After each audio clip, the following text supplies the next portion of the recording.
पत्नी को दूसरों के सामने बेइज्जत करके कौन सा सम्मान मिल जाता है। दीप्ति, तुम भी कहाँ जरा सी बात को लेकर बैठ गई। कम से कम तुम तो समझो। अगर मैं ऐसा ना कहता तो लोग मुझे जोरू का गुलाम समझने लगेंगे। आखिर मुझे भी तो अपने परिवार के सामने अपना सम्मान बनाए रखना है। यश दीप्ति को अपनी बात समझाते हुए बोला, ये कैसा सम्मान है यश, जो मेरा अपमान करने पर मिलता है। मेरे सम्मान की जिम्मेदारी किसकी है फिर?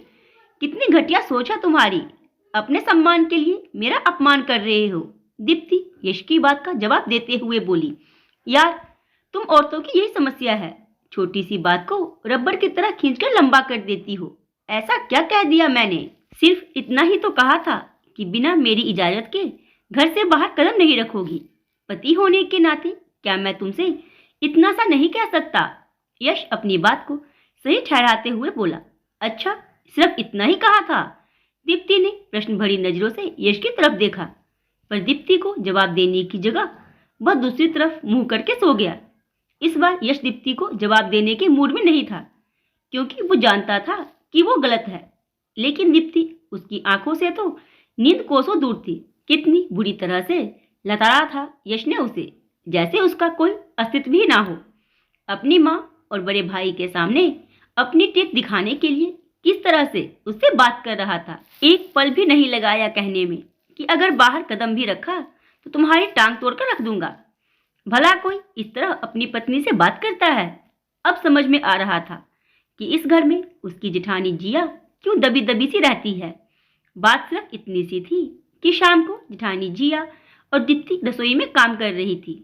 उस समय जेठानी की 4 साल की बेटी कुहू बरामदे में खेल रही थी। सासू माँ भी वहीं बैठकर अपने आस पड़ोस की महिला मंडली के साथ पंचायत कर रही थी। अचानक खेलते खेलते कुहू बरामदे में बनी हुई सीढ़ियों पर से नीचे गिर गई।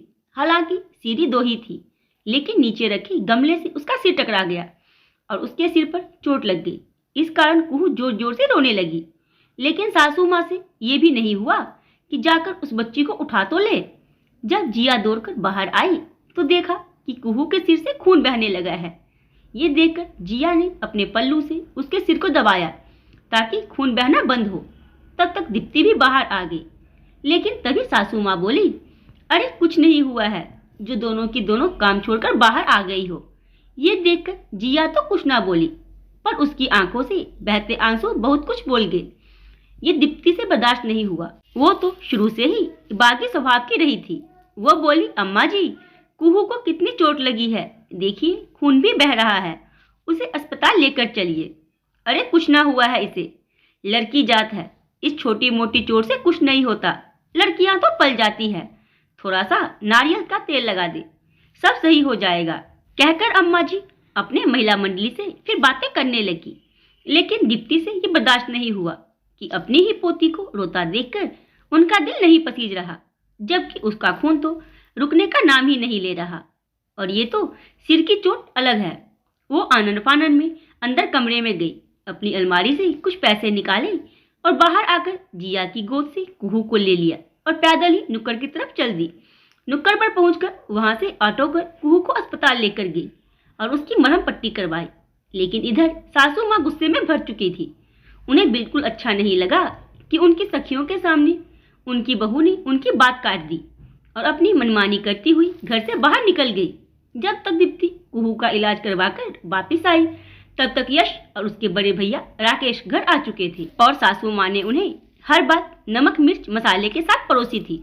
जैसे ही दीप्ति कुहू को लेकर घर में घुसी, वैसे ही यश ने उस पर चिल्लाना शुरू कर दिया, तुम्हारी हिम्मत कैसे हुई अम्मा की इजाजत के बगैर घर से बाहर जाने की?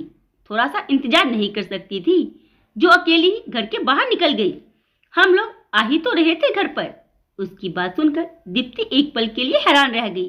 तब तक जिया भाभी आकर कुहू को उसकी गोद से ले गई। फिर वो यश से बोली, कुहू के सिर में चोट लगी थी, वो दर्द के मारे तड़प रही थी। ऐसे में क्या तुम लोगों का इंतजार करती रहती मैं? कितना खून तो बह चुका था उसका।